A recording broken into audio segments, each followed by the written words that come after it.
What are Plato's 5 forms of government? In Plato's Republic, the ancient Greek philosopher lays out 5 different forms of government, ranging from ideal to oppressive. Plato's Republic is one of the foundational texts of Western philosophy and political thought. Written as a lively dialogue between Socrates and, among others, Plato's brothers, the Republic offers a sweeping examination of justice and how it might be achieved or not achieved politically. For most of the book, Plato presents the philosophical arguments for the highest form of government, an aristocracy ruled by wise and virtuous philosophers. Whether or not such an idealized state could ever exist in practice is an open question. The Republic wasn't meant to be a historical examination of existing forms of government, but a philosophical discussion of pros and cons of different hypothetical political regimes. For Plato, the purpose of government is to advance human excellence and advance human virtue, says Mark Blitz, a professor of political philosophy at Claremont McKenna College in California. Ultimately, for Plato, the best form of government turns out to be the rule of philosophers, but the fundamental questions of the Republic are, what is justice, and what are the limits of justice politically? Those limitations are on full display in Book The Iliad of the Republic, in which Socrates discusses the inferior forms of government ranked in descending order: oligarchy, timocracy, democracy, and tyranny. First, aristocracy. In Greek, the word aristocracy literally means the rule of the best. For Plato, an aristocracy wasn't a society ruled by a wealthy class of elites or nobles, as we might think of it today, but a society led by its greatest citizens. Socrates describes these rulers as the best philosophers and the bravest warriors who are dedicated to the common good. Philosophy in ancient Greece wasn't the narrow academic discipline that we treat it as now, says Blitz. Philosophy meant the full study of human things, including mathematics, the natural sciences, and politics. The philosopher rulers of Plato's ideal state would be selected from childhood for their moral character and physical talents. Promising candidates would be educated and trained in the superiority of reason and the bridling of passions. The best among these philosophers would rule together as wise and benevolent kings. To avoid temptation and corruption, Plato's philosopher rulers wouldn't receive any income or be able to own private property. They would share everything in common with their fellow guardians. Even their wives and children would be held in common. For Plato, a society ruled by philosophers exercising the highest moral, ethical, and political judgment would provide the greatest chance for its citizens to experience true justice, happiness, and peace.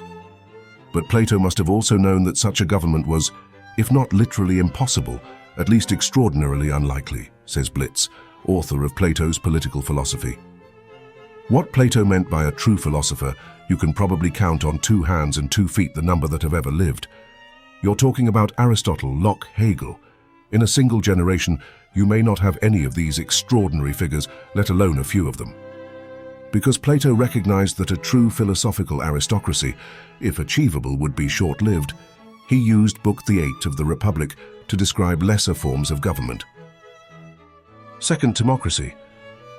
Each of the lesser regimes, to Plato, was dominated by a different type of human character, or character flaw. A timocracy is a society ruled by those who love honor above all else. Blitz says that ancient Sparta is a useful, if imperfect, example of a timocracy. It was a society devoted to war and the honor of the warrior, rather than to full excellence. In the Republic, when Socrates is asked to describe the character of those who are attracted to a timocracy, he says, he is a lover of power and a lover of honor, claiming to be a ruler, not because he is eloquent or on any ground of that sort, but because he is a soldier and has performed feats of arms. He is also a lover of gymnastic exercises and of the chase. Plato talks a lot about the soul in the Republic. The body, Plato explains, is merely an instrument for the immortal soul, which can be corrupted by vice and purified by virtue. The soul of a true philosopher, therefore, is dominated by reason. The soul of the Timocrat is dominated by spiritedness, thumos in Greek, what Blitz describes as the seat of anger, pride, and love of honor. There's nothing wrong with loving honor, says Blitz.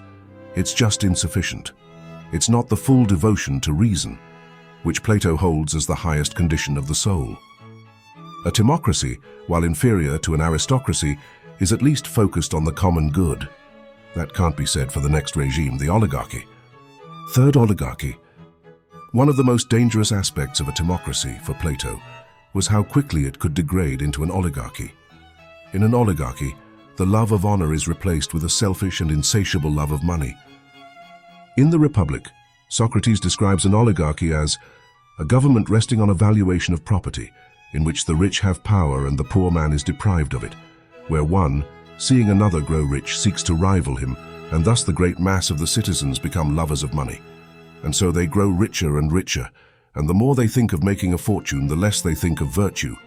And in proportion as riches and rich men are honored in the state, virtue and the virtuous are dishonored. Plato understood the irresistible draw of money and its corrupting influence on rulers.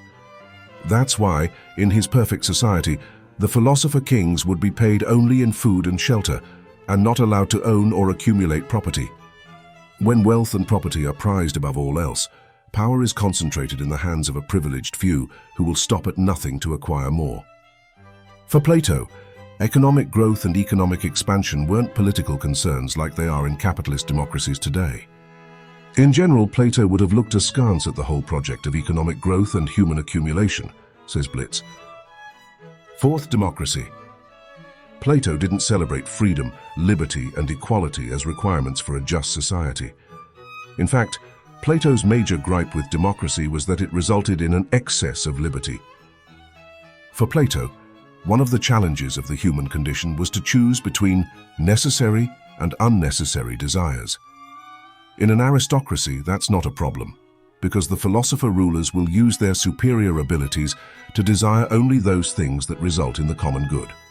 Even timocrats and oligarchs will channel their energy towards certain necessary, if inferior, desires, honor and wealth. The problem with a true democracy, and Plato knew the original Athenian version, warts and all, was that the government operated at the whim of individual desires, which in many cases were unnecessary and at odds with the greater good. There's freedom in a democracy, but that freedom is not directed, says Blitz.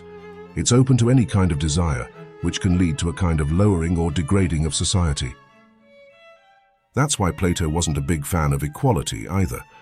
In his mind, not every citizen was cut out for a leadership role. Decisions affecting broader society should be left in the hands of the best among them.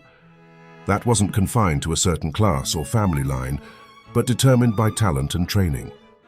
In the Republic, Plato places democracy below oligarchy, because he sees it as the natural step following a revolution. When the poor grow tired of injustice, they will overthrow the oligarchs and use the tools of democracy to deprive the rich of their estates and distribute them among the people, says Socrates. It is this same populist mob mentality in Plato's reasoning that allows for the rise of the tyrant. Fifth, tyranny. How does the tyrant come to power? By masquerading as the protector of the people. The people have always some champion whom they set over them and nurse into greatness, says Socrates in the Republic. This and no other is the root from which a tyrant springs. When he first appears above ground, he is a protector. Once the tyrant gains the support of the mob, he turns against his enemies and critics, using the courts to execute or banish them.